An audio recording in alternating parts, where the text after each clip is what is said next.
Pilipinas, updated ka na ba kung si Jake may China? Kylie, huling may kasamang AFAM sa Amanpulo. May rich friend ang aming reliable source na nakapagchika na nakasabay nila sa Amanpulo ang sexy actress na si Kylie Versosa. But wait, there's more.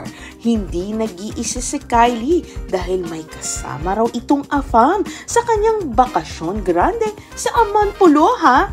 So, kung ang ex-BF ni Kylie na si Jay Cuenca ay matagal nang may constant date sa katauhan ni Chi Filomeno, apat nakapag-move on na rin pala ang former beauty queen turned actress at AFAM nga ang bago nitong karelasyon ngayon.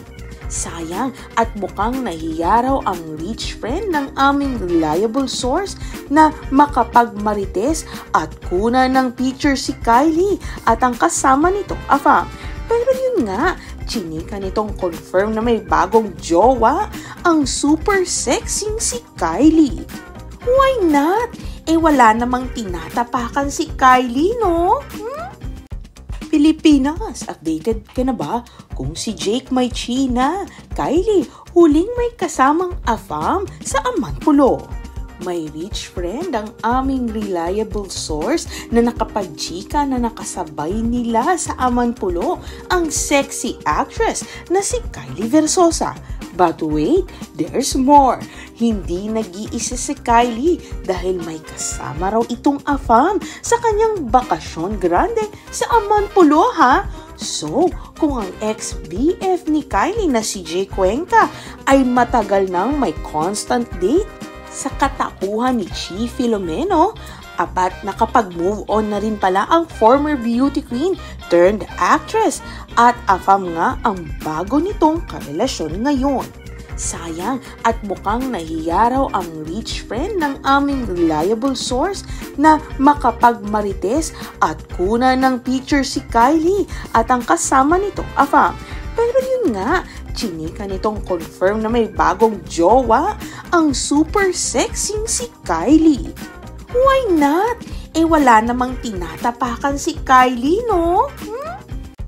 Pilipinas, updated ka na ba kung si Jake may China? Kylie, huling may kasamang AFAM sa Amanpulo. May rich friend ang aming reliable source na nakapagchika na nakasabay nila sa Amanpulo ang sexy actress na si Kylie Versosa. But wait, there's more. Hindi nag-iisa si Kylie dahil may kasama raw itong AFAM sa kanyang bakasyon grande sa Amanpulo ha. So, kung ang ex-BF ni Kylie na si Jay Cuenca ay matagal nang may constant date sa katauhan ni Chi Filomeno, apat nakapag-move on na rin pala ang former beauty queen turned actress at AFAM nga ang bago nitong karelasyon ngayon. Sayang at mukhang nahiya raw ang rich friend ng aming reliable source na makapagmarites at kuna ng picture si Kylie at ang kasama nitong AFAM. Pero yun nga, chinika nitong confirm na may bagong jowa ang super sexing si Kylie. Why not? Wala namang tinatapakan si Kylie, no?